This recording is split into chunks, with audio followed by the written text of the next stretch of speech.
What's up, everybody? I'm Jamal. And I'm Brandon, and this is The Way We Ball.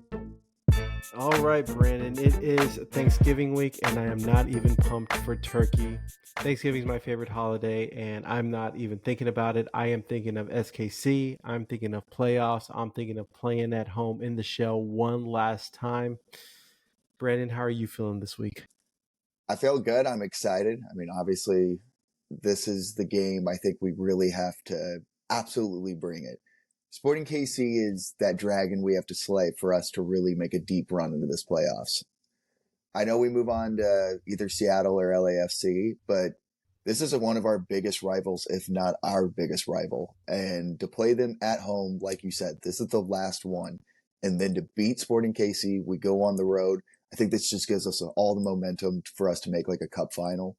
And that I think is the goal right now. Cup final. It's cup final or bust, man. Even though it's Western conferences would be great. We got to make the cup final for me to really like be all in. Yeah, I agree. On paper, LA, Seattle should probably be the scarier team, but just Yeah. because of the history and everything that we've had in the past with SKC, if we take down SKC, we can take down anyone in this postseason. This is, like you said, this is the one game where if we can conquer, if we can slay that dragon, so to speak, then there's no telling what we could do. Um, so I am really excited. We talked about this matchup on last week's episode. So if anyone wants a full detail on all that, just tune into last week's episode. Today, we just wanted to get everyone hyped. We want to respect everyone's time, so we'll make it a quick episode. But really excited, man. I know we harp on a lot of everything the Dynamo do wrong. I think this is a good week to give them their roses, man. They've done a lot of good this week, and it started with last week's Herrera's signing. I believe it was a food town. I could be mistaken, so apologies for that. But it was in a neighborhood that the Dynamo don't really go out to, and I really liked that. I like that they're reaching out to neighborhoods they typically don't. I like that they're doing player meets. They're they they're making an effort to be out in the community. They're making an effort to bring people to the stadium. And what I loved most about it was that it wasn't done last minute. This seems like they had a plan in place in case we were to beat Real Salt Lake. That, okay, once we beat Salt Lake, this is what we're going to do. Let's announce it this day. Like, there was a plan in place, and I applaud them for it. There was some feedback on folks about Edetta going to that specific supermarket in that part of town, but if you look at the demographic, it made sense to me. Like, it made all the sense in the world. Like, show love to those people who don't get shown love all the time. Spread the seed out, so to speak. What were your thoughts on all that? No, you're 100% right. It's one of those things where obviously he's going to relate to so many of the people in that area. They see themselves in him in the sense that, like, a Mexican American, quote unquote, finally, who's grown up watching him play and hearing probably their father's stories of Herrera and the national team growing up and him as a player, like, and now seeing him here in your backyard, quite literally, that's got to be an out of body experience. You know what I mean? Like, for me, that'd be like seeing Jordan in the flesh, like that's just a different kind of level. And I think they were smart to do this. They marketed it well.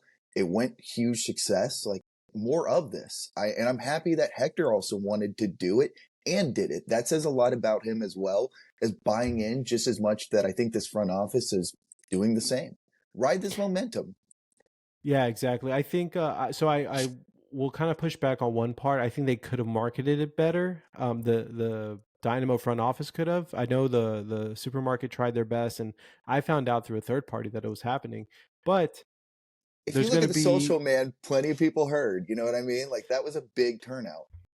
So, I mean, a I agree. I think you could always do better, but they did very well.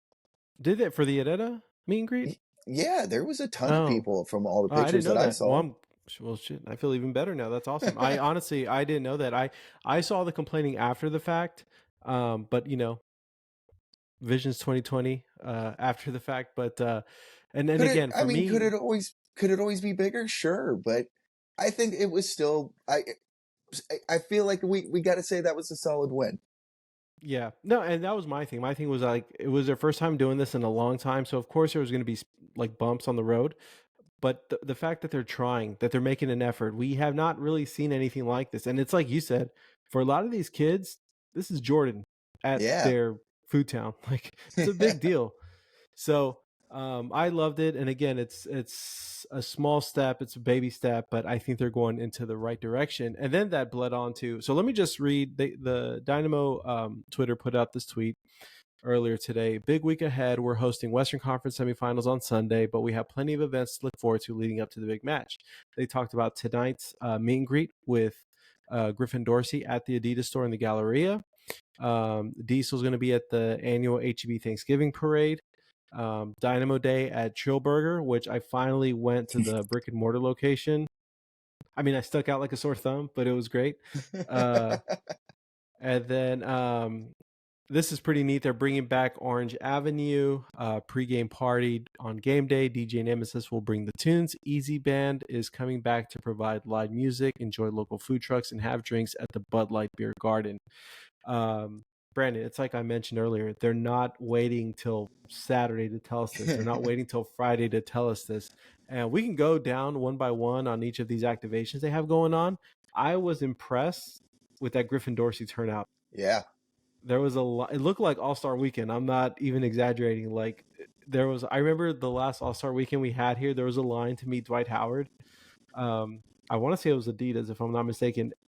There was a line out there to meet Griffin Dorsey. Who would have thought, again, earlier this season, there'd be a line to meet Griffin Dorsey of all players on that team? I loved it. It looked like there's a lot of really good fan engagement. There's this like really wholesome video where he autographs, I believe it was a soccer ball for a young fan, and the kid just looks at his mom and he's so excited. So this is what we're talking about when you're creating future generation of Dynamo fans. Um, it's again, I hats off to the front office. They're finally doing what a professionally ran football club should be doing. And I've heard rumors that we had a new marketing team come in. I don't know if this is them putting their mark on things, but I've just been really impressed with how they've approached this conference semifinal. So you're exactly right. The fact that the lines were quite literally just around the block per se for Dorsey was incredible. A guy that was buried deep on our bench to now a legit star of this team. And that's the other thing. Between Hector and now Dorsey, they're not just sending guys that are on, deep on Dynados, where it's like maybe you've heard of them, but you have to be a huge Dynamo fan to know of them. For right now, if you've had like the internet, you're probably going to hear, or like you're a soccer fan of whatever, you've probably heard of Hector and at least Griffin Dorsey and what they're doing in the MLS through some of Apple's marketing.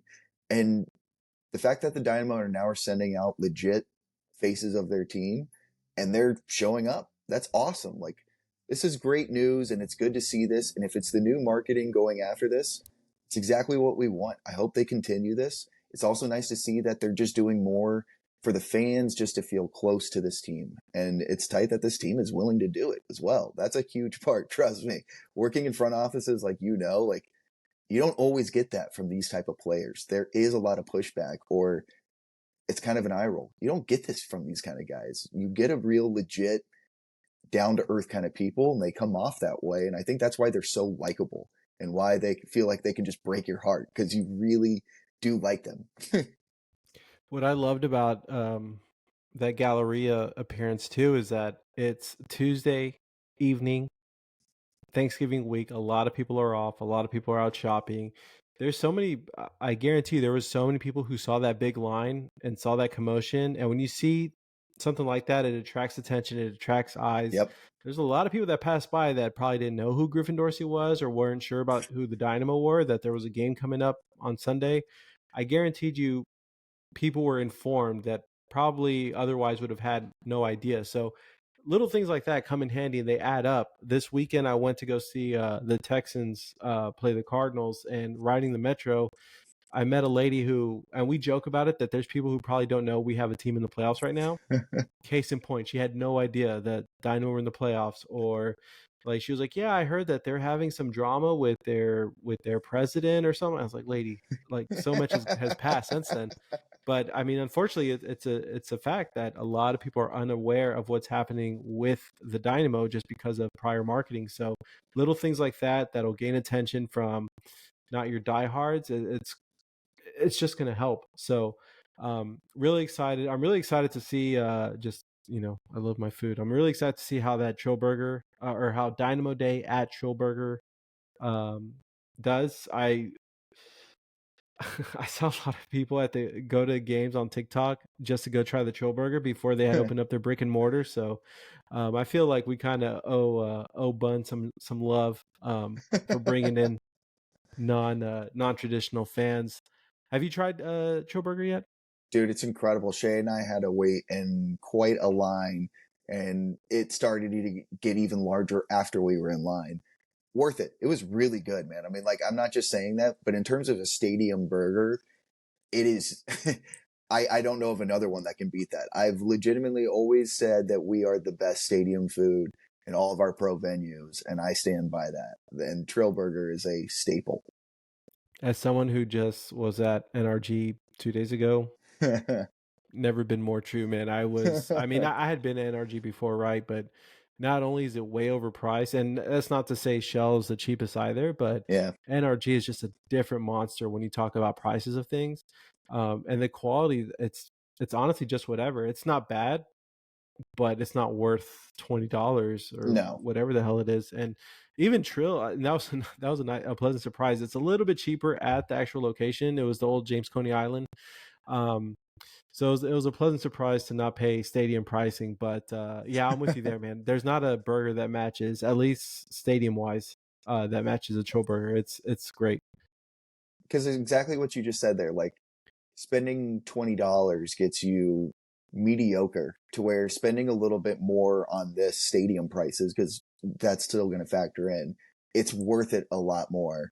And you feel like, okay, I got the best bang for my buck. And especially in terms of stadium prices, it's worth it. And if you're a fan who's gone and haven't tried it yet, most definitely do. But I also encourage for everybody else to try everything around there as well. Like, that's the one thing. There is legit food at every turn there, and I applaud them for that. I hope they continue that next year too. Yeah, and then that last part that I mentioned, they will be at the HEB or Diesel will be at the HEB Thanksgiving parade. And again, it's just brand recognition. Kids are going to see the Fox. They're going to want to engage with it. People are going to want to learn about it. So again, these moves, whether it's going to sell tickets or not, it's going to bring brand recognition. It's going to bring information, and they just all they can do is help. Can I You have a ask you a smile on your question about face. Diesel? Yeah, can I ask you a question about Diesel? Let's hear it.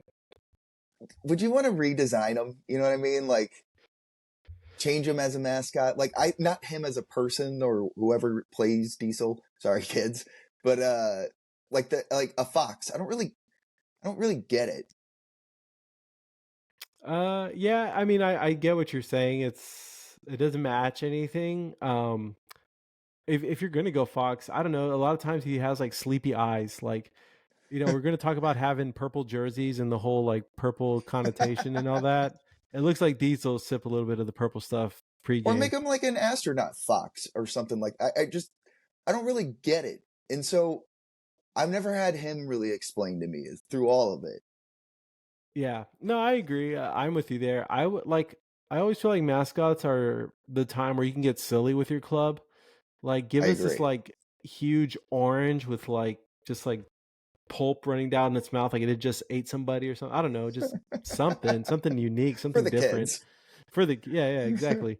Like there's an NPSL team, Appalachian FC, and their mascot is Sasquatch, and like the guy's just like like a little like kids love him, the fans love him, and there's like videos or pictures of him with like fans holding a beer, and it's cool, it's unique. And yeah, Diesel, I don't get I mean, it's orange, whatever, but I don't know, maybe we can get a lawsuit like Chattanooga did in the USL, and Because we have to like change mascots. I like him at the games. Like, yeah, he pumps up the crowd. You can always hear the sections whenever he gets him going. You're always like, oh, that's Diesel over there, and he's great. But I've just never understood the Fox. So I don't know if he's in the redesign mode or even if Diesel, who plays Diesel, is down to do that. But if we could get him on and have him talk about like mascot life in terms of especially being for the club, Would love to hear it, and especially if even he's down or she's down to change it. Well, I mean, look what happened with like Orbit or even the Rockets when they switched to clutch. I forget, was it Turbo? The last, yeah, Turbo. I mean, people loved it and embraced it. I feel like Diesel could that was my big thing. Diesel. I don't really think Fox when I hear Diesel. I think of either WWE superstar or like big thick stripper. Like I I don't think Fox at all. So um go ahead. I'm telling you. So HEB, I know like he'll be there. Hopefully we can get answers from him, even though I don't think mascots speak. Yeah. No, no. I mean, I'm with you. I would like a redesign. Maybe that's something we could talk about. That's where we've come as a club that now we're worried about mascots rather than the new signings. What's up, y'all? We just wanted to take a quick break to talk about our newest sponsors, Set Piece. Set Piece is a fashion line from the Houston area, created to bridge the gap between sport, culture, and fashion. Check out their website, setpiece.club. That's set, S-E-T, piece, P-E-A-C-E .club. You may have already seen this shirt online, worn by some of your favorite Dash players, or maybe around Shell Energy Stadium. But check out setpiece.club and order your shirt today. And be on the lookout for all their new merch coming out in the coming weeks. Again, setpiece.club. But speaking of new signings, rumor came out earlier today. Apparently, we are on the market for a Brazilian striker. What are your thoughts on this? Is it all foopla? Is there anything behind it? Let's get your take. So Andre Henrique. I don't know, man. So I watched, obviously everything I've looked at is either like stats or YouTube clips. So you can only get so much, but looking at his stats alone, right? We can talk about it looking at that way. In terms of state league, I assume that's like a very low division. He had 52 appearances and 16 goals, which is huge. And then in terms of league play of like high Sierra down in Brazil, in 8 appearances, 3 goals, which that's pretty nice. So that's a good ratio at least. And then all time, it's like 13 appearances and 3 goals in terms of like his professional career, like his high professional career. So I assume state league is like something below that. I'm not 100% up on my Brazilian soccer, so I can't give you that much. But the one thing is looking at his video, there was a lot of like Sebas feel where he gets goals through not really creation. And that's the one thing I think that this team needs is a guy that when the ball's on his foot, he can make a couple of guys miss and then put something on goal. And especially that's like really on target. That's a different vibe. And this guy didn't just scream that off the page. He does turn 22 in December 17th. So he is a year older. So he's around Aliu's age. I just feel like we're running into another Aliu.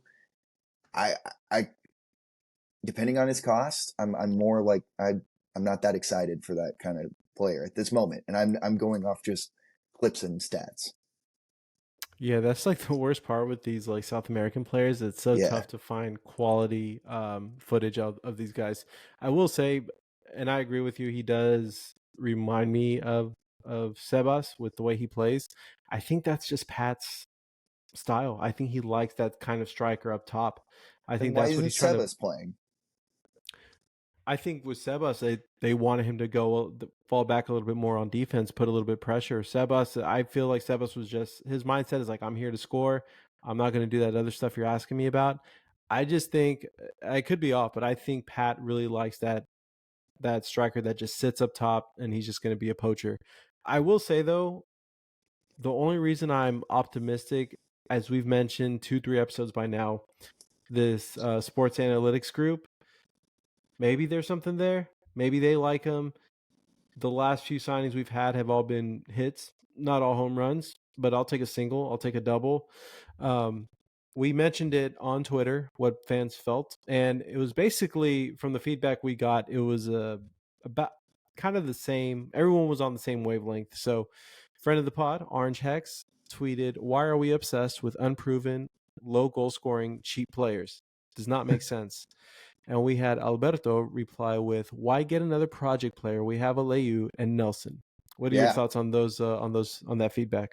I 100%. I would rather develop Ibrahim, and then also like Kionis is somebody I even mentioned we talked about last time, is moving him to striker and putting somebody else out on the wing. Like I'm not against that either. I just think I, this isn't the kind of guy. If we're going to get a striker, I really want to go for either an MLS proven striker or somebody that's.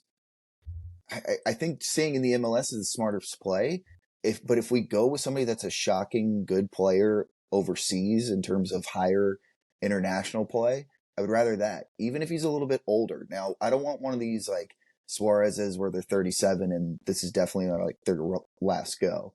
I would rather if they're like 32, okay. You know what I mean? Like that's going to be okay. That will translate here for a couple of years because this team's window to me is right now for us to make a really good 3 year run. I don't think is not realistic to say. And when I say three Oh, year run, cup like 3 year run team. so that would be a U22 signing, I'm assuming. Yeah, same. Okay.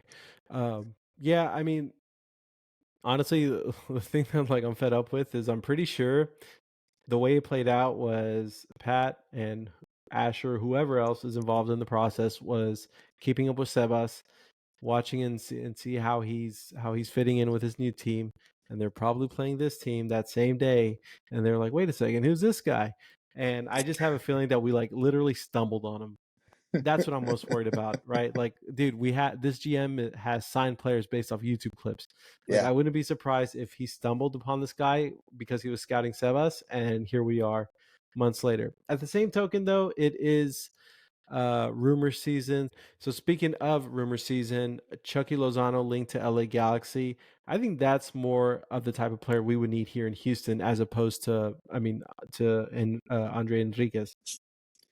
100%. And he was rumored to come to us like earlier a couple of years ago, and it was back and forth. I don't know how much it balloons because, like you said, it is rumor season. But that is much more of a player. I think that fits our system, and also to link up with more with Hector kind of style. I'm absolutely here for it. Speaking of Hector, El Batallon posted on Instagram something about Hector saying he wanted Chicharito. Did he actually say that? Do you know anything about that? Do you have any context? I haven't looked too much into it beyond that because I haven't dove into finding what anybody's been saying besides like a lot of other fans that are going to be chirping about it, not so much from each other. You know what I mean? I didn't find a clip of Hector saying that. If he did, that makes it interesting. You know what I mean? So, so I want to say it was a search. But I think I said El Batallon. I think it was search. So my bad there. Um, okay, so if you're Pat, are you going with an Andre type or Chicharito? It depends on cost now. I know that's such a cheap cop out saying, but if Hector wants Chicharito, then I'm going to make Hector happy. There's no reason that we can't say that this guy hasn't earned calling a couple of players coming in here that he feels he needs to succeed at the next level. So if we turn over the keys to a quote unquote leader and he's showing it on and off the pitch at this moment, okay, I'm okay with living and dying by that and supporting our front office for doing it. I think that's another thing. The Rockets fan in me is a little bit nervous to go that route. Uh, James Harden, excuse me. No, but I will agree with you there. Herrera has not shown us any reasons to why he would want to do something like that just to bring his buddies on board. I really I feel like agree. this guy wants to win one before all is said and done. So if if you get the blessings from your team captain, best player on the team, go for it. If that's what he wants, pull the trigger. So If I'm um being honest, I think what he did was traveled around on the MLS, and when he saw all those other stadiums like a Sporting KC, a St. Louis, and Austin, even when they're in their first season, and seeing those sold out crowds, I think he realized there's something here. There's a reason why Beckham came and now has his own squad. There's a reason why Messi is eventually going to come. I mean, obviously, he didn't have that much foreshadowing, but in the essence that I think once he started to buy in was he saw that, wow, if you change a culture here, like you can really prop yourself up financially. I'm not saying he's not dumb. You know what I mean? I think he saw all that. And that's another reason why he's trying to promote himself. And I'm here for it because, yes, this is a market that's hungry to get back in. And if you want to be that knight in shining armor, come on. You know what I mean? I'm down to back him. And that also includes the front office. And this is why I would rather a Chicharito, because I think in this case, he can really lead at the guy that has shown us nothing but loyalty at this point. I could honestly see Ted like taking care of it at a post playing season, whether getting him a job in the front office, something behind the scenes. Like I could definitely, like you said, Edetta probably sees the bigger picture here. Yes. And that's like I'm setting myself up for a very long time here in Houston. So I'm with you there. Speaking of rumor season, it was rumored that we will be getting a purple away kit. Now, before we continue with that, what are your thoughts? I know we've briefly talked about it in the past, but have you changed your mind at all? Has anything changed since we last spoke about the purple kits? Uh, dude, I'm here for it. We kind of mentioned it where it was like, yeah, that's definitely Houston and it's so relatable, but it's unique. I think this orange and purple is a little bit more fun. I understand some people would rather traditional colors, but I'd rather stand out. I think that's a lot more fun in the design and also to purchase as a fan. So I'm here for it. I want us to not only embrace the purple, but also embrace the orange because that's Houston, baby. I mean, there's like I am all in, like putting all my chips in. I am all in on this purple jersey because, like you said, it's it's like it does resemble Houston. It's not the H Town blue, but like in the hip hop culture, like Houston has this. It's synonymous with purple, whatever. But on top of that, like I was just so tired of black. Like black, it's year after year. We were complaining because we were getting generic white kits from Adidas. Then we are just getting black kits, and I feel like you can only do so much with black. On top of that, Houston's so damn hot, and then you're gonna wear the hottest color, like. And then on top of all that, like you said, purple and orange is unique. To me, black and orange, I just see Halloween. Purple and orange is different. It's unique. I love a kit that you could just like the Brazilian yellow. Yep. No matter where you are in the world, you can spot that and you know that's Brazil. The blue and white striped Argentina, you know that's Argentina. If we get to a point where like even just within the Americas, if people see the purple and orange, be like, oh, Houston, that's a home run. I'm all for that. So I love it. So we posted our the way we balls concept with the details we got for this away kit, and man, talk about a mixed bag of feedback. So um just reading down, we got the sheesh emoji. We got I could roll with this and a little bit more of that orange smoke with fire emoji, and that was from Lily DeBay. Apologize if I get that wrong. George Rosa, I hope the purple is darker and bluer. Make it a deep space vibin. X-TSG, that's sick. Purple second best color. And then you got the non-fans. You got Sean Maloney, stick with orange. Brian, ultimate. Let's just stick with Brian. Not bad. Instead of the orange accent, I would go with black, but that's just me. And then John Player, he was a fan. If we do a giveaway, let's make sure we get him one. I hate purple and I barely like orange. Can we just have normal colors? So it was a mixed bag. I loved the concept we came up with.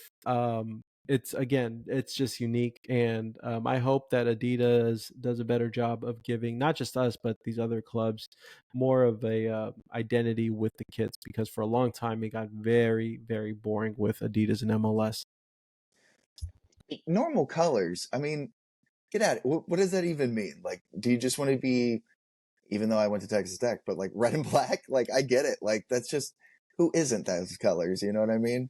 And so, yeah, exactly. I think purple and orange works because you're going to see us at home in our orange. And then being on the road in purple is fun because you stand out there just as much as orange. So, here for it. I think more people will like it as we start to embrace it. So to put you on the spot, because we haven't discussed this, what do you say to the people who say, "Well, I don't want to be Orlando"? We're not. I mean, There you go. Simple as that. We're not. I mean, no, there's so much where it's like our colors make more sense than that. So like, there's a lot you can tie into it. No, I mean I agree, and I'm sure they're going to be a different shade of purple, and so man, now if you put purple with that H Town blue, game over. But I let's worry mean, about Texans I getting that hear color that, but first. you know what? Right now, there's a lot of people that have embraced orange because as kids, they've been growing up watching the Astros dominate. And when you go to that stadium, everybody's rocking out in orange. So this is a color I think that's embraced a lot more of Houston. And I think if the Dynamo are coming up with it as well, I think that's a smart play. We share a parking lot.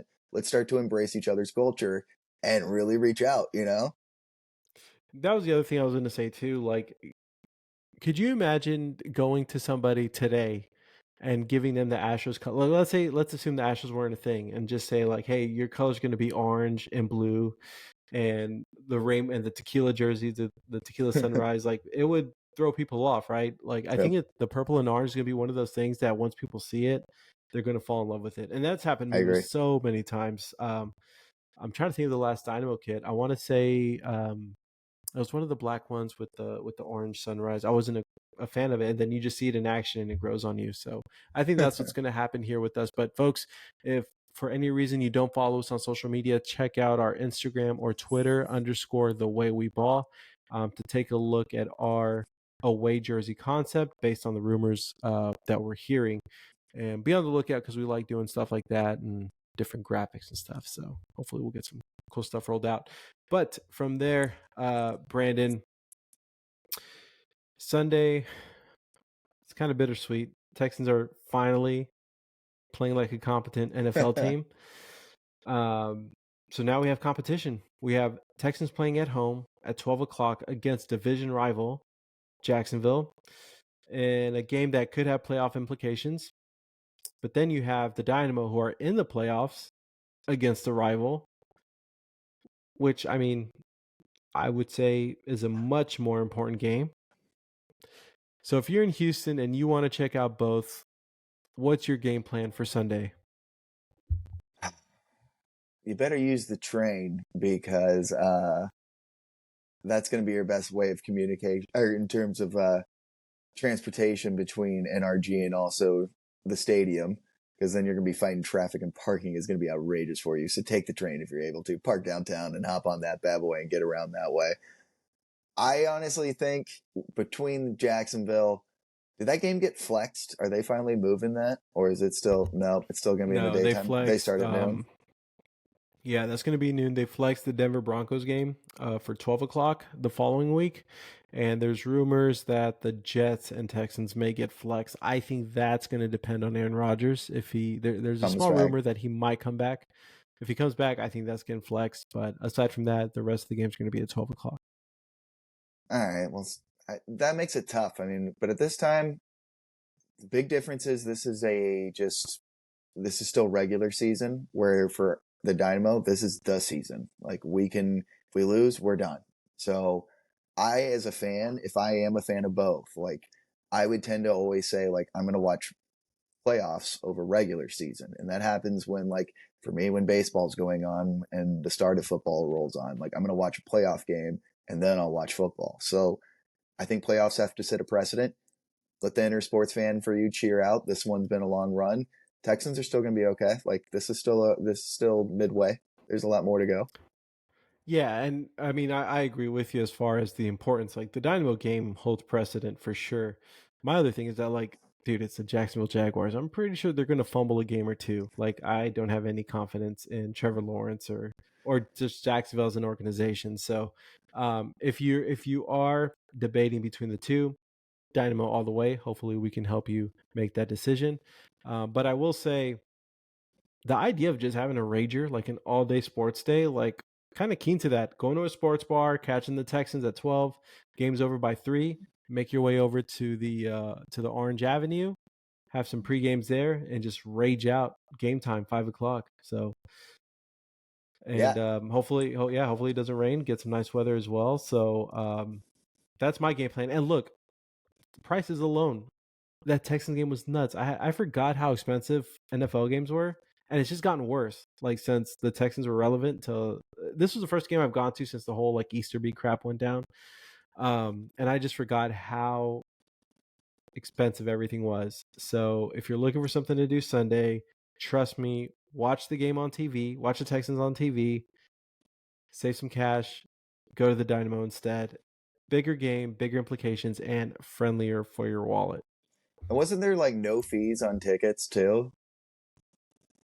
Yeah. Oh, so that was I think there was only like a 2 day. I think that was a 1 or 2 day activation they were doing, or I'm sorry, a special they were doing.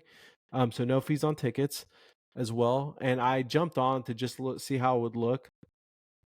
It's funny, like now that I'm a season ticket holder, how like things annoy me if I'm not getting the benefit because I was like, wait a second, that's very close to my section. What the hell? What That's why I became a season ticket holder, was to avoid fees. And so anyway, I've become everything I've hated. I used to hate dealing with people like that. It's like, where's my bobblehead? I was like, Jesus Christ. Anyway, um, to that point though, if you check out SeatGeek, the movement looks a lot better than we've seen against Real Salt Lake those first two Yeah. matches. I don't know if you've been able to take a look at it. Maybe we'll throw a graphic tomorrow. But the graphic, I'm very optimistic, and I believe they tweeted out that the supporter section sold out. Wouldn't surprise me. So, yeah. So the fact that that sold out and we still have, I mean, it's barely Tuesday. That's a great sign. That's a great sign. Maybe they do a Black Friday sale on top of that. Um, I'm feeling confident, man. And again, this weather can't beat it. Black Friday deal is actually a really good idea as well, leading into it. I hope they jump on that. That's a smart. I wouldn't be shocked if they do it right now. They're on a roll. Hopefully they can continue to do it. But that's promising to see that already tickets are being bought as they should. I think this is going to be an electric atmosphere and a great game. One that like forever kind of deal that we always talk about, like you remember where you were, you remember the minutes. Like to me, it's just got that vibe. I'm scared as hell, but it's just got that excitement vibe for me. Uh, yeah, no, I agree with you, man. I'm just again the fact that like I'm not thinking about Thanksgiving because I'm just too invested in this match. Like that tells me everything. And I know there's a lot of people out there that are just as excited. The Way We Ball podcast is looking for partners. Be a part of Houston's fastest growing soccer specific podcast and help us grow your business. Reach out to us on all social medias _ The Way We Ball, or shoot us an email at thewayweballpodcast@gmail.com. Again, all social medias _ The Way We Ball, or email us at thewayweballpodcast. Now let's get back to this week's episode. Alrighty, Brandon. So before we finish our last segment for the night, our ball in, ball out, I wanted to introduce you. Not so much you. Wanted to introduce our listeners to our newest co-host, third member of the Way We Ball, and his name is Giles. Oddly enough, he was named after Giles Barnes of the Houston Dynamo. I just found that out today. So we will introduce you to Giles. He will be our narrator for the ball in, ball out segment, and we will get our topics from him and go from there. So everyone, say hello to Giles, and let's start off with the first topic. Ball out, purple. I'm gonna have to edit this. Ball in, ball out, purple away kick. So ball in, ball out, purple away kit. In terms of purple away kit, I mean, obviously ball in, dude. We've been talking about how excited we are for this upcoming one. I think it's gonna just pop. It's gonna sell. It will embrace. You're waiting for a whole culture to get behind it. Ball in. Yeah, I think evidently Giles wasn't paying attention to this podcast because we've been over this. I'm ball in, and I agree with you. I think the purple and orange it's going to become a staple. Just looking into the future, I think that's going to be like our identity. With the new look Dynamo, Ted as an owner, all the changes happening, I think we're going to associate this era with the purple and orange. So that one was easy. Let's move on to the next topic. Ball in, ball out. First Kim K shirt. So ball in, ball out. Thor's Kim Kardashian shirt that he wore at the Texans game. What was your thoughts on it? I absolutely loved it. It's just embracing this whole kind of persona that Thor's throwing out there. I feel like I'm watching like an old school like VH1 behind the music scenes with him. Like it's a journey. I'm here for it. We need that attitude running deep into the playoffs. Ball in, Thor. Yeah, I'm ball in. So I was at that game as I mentioned, and I see him on screen, and I'm going nuts, right? Because it's like bossy, and it's Thor, and I saw that he was wearing a Kim K shirt. I just saw Kim Kardashian. I didn't think much of it, and then I looked at it again on social media. I was like, wait a second, and it was Kim K starting five, and I was like, dude, I love this guy so much. I just want to hug him, dap him up. I believe the Texans had Instagram or threw it on X or Twitter, whatever you want to call it, and then immediately took it down Yep. once they saw what the shirt was. So I love that. I love this like whole persona he's coming out with, and I don't think I've I can remember a player who's done so much for him to become a fan favorite off the field. Like everything he's done and everything, all the reason people love him has been because of like hairstyle, what he's wearing. It hasn't been because he's scored so many goals or he's done this or that. Like everything he's done has just literally been about swag. Like it's just what he brings to the table as far as swag is concerned. And I'm all for it. I love the shirt. I love the confidence to pull that off, the confidence to pull off the cornrows. And I'm like a part of me, a big part of my excitement for Sunday is to see what the hell he's going to come up with. No, you're exactly right about that. That's something I even thought about is what is his get up look gonna be come Sunday. But you're right, man. His attitude is fantastic. It's his ascendance into a fan favorite. If he actually leaves in the off season, I genuinely think a lot of people will be upset. But it's also because we all see the potential in him. He's somebody that can really develop into, I think, a decent striker that can be a great MLS striker in an essence of where he will score a lot of goals. And he hasn't thrown a fit for not playing. And when he has played, he's come in playoff moments and sank every PK he's taken. So I hope he keeps getting more time, like we've mentioned. He's earned it, and the things that he's doing are more reasons why he needs to see the field. Obviously, he's feeling himself. Let him play. Yeah, it's funny. Like I feel like you can go to any Dynamo fan and just be like, "What was your favorite Stu Holden play?" or "What was your favorite, no, Brad Davis play?" 10 years from now, you're gonna be like, "What was your favorite Thor play?" I think it was when he wore the cornrows. Like, it's like So true. So many kids are going to have that Kim K shirt like 5 years from now because of that picture they saw. That's a great shout. if we don't have a Dynamo Kim K shirt in the team shop next year, we riot. All right, so Giles, let's get our last ball in, ball out subject for the night. Ball in, ball out. Dorsey call up to the US men's national team. All right, so this is something that has been gaining traction the last few days, even more so after Serginho Dest's little meltdown last night. Our beloved Griffin Dorsey getting a call up to the U.S. men's national team. Are you ball in or ball out? After, I think the hot thing to say is look at what Dest just did, like you mentioned. And it is one of those things where the way he exploded, it could be such an easy way to say yes.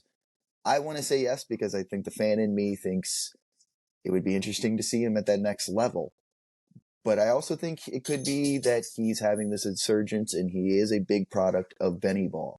And that's not a knock. When you find the right kind of fit with a team and a coach and a system, it works. Now, the one thing that he's got is Berhalter is an MLS guy, so he could maybe go in and do decently well.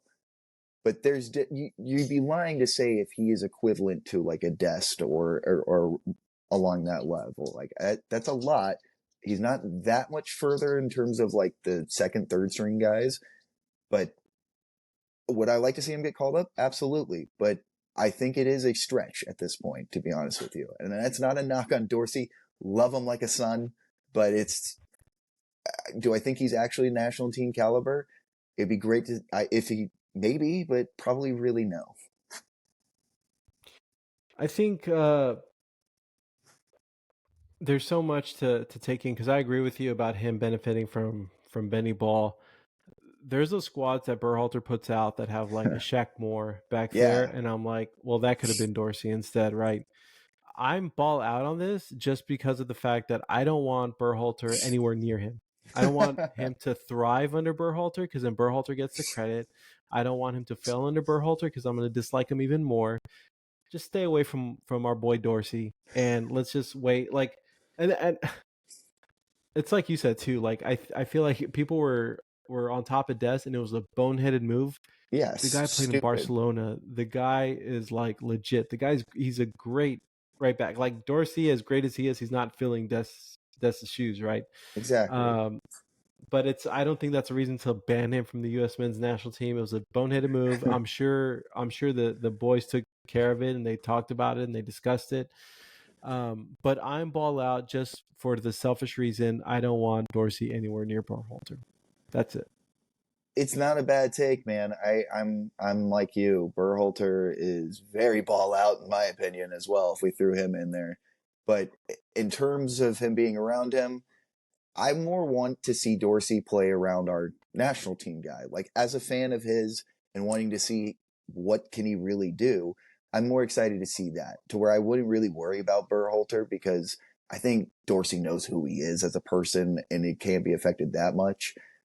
I think just with Ben, it's a perfect marriage and working with Hector and Bossy, etc., that it all just comes together so well that I hope he continues to stay this way. Like, if he can, he is going to be a legend for us. Like, an absolute just off the bench to a star is great. And I want to see him play in the national team as like a lover of him. But realistically, that's the only reason why I'm ball out is I just don't think he's that caliber. Is he better than a Shaq Moore? Of course, but I don't know.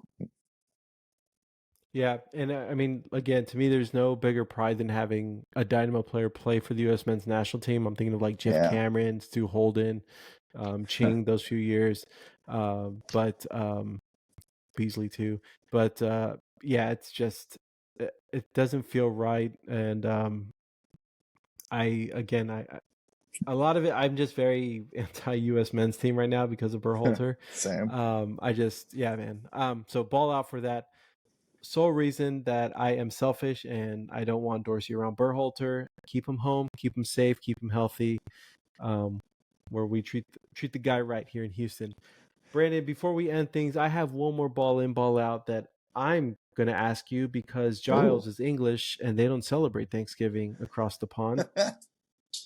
Are you ball in or ball out on cranberry sauce? Ball in, man. There's not much I don't like, to be honest with you. I'm not a very picky eater. I'll eat whatever, but I'll eat it. I like it. I mean, is there some bad cranberry sauce? Absolutely, but any food can be crap if you really think about it. I've had some bad turkeys before, but if it's good cranberry sauce, absolutely give me that stuff, man. I am ball out on the cranberry sauce. It's like pineapple on pizza. You guys are inhumane. You're savages, and you are ruining Thanksgiving. That's the other thing, Keep that man. away from my turkey, man. The pineapple on pizza as well. Like, do I order it? No, but will I eat it? Sure. If it's like on the plate or whatever you want to do it, like, I think that's an overrated one too. If you want sweet and salty, M&Ms with your popcorn, with your movie popcorn. Oh, I'm down for that. Everything else, but yeah, cranberry sauce on my turkey. No thanks, not for me. So we'll end it like that. Everybody, thank you so much for listening. Hope you have a happy Thanksgiving. Celebrate with you and your family. And we will see you Sunday at the Shell for Houston versus SKC.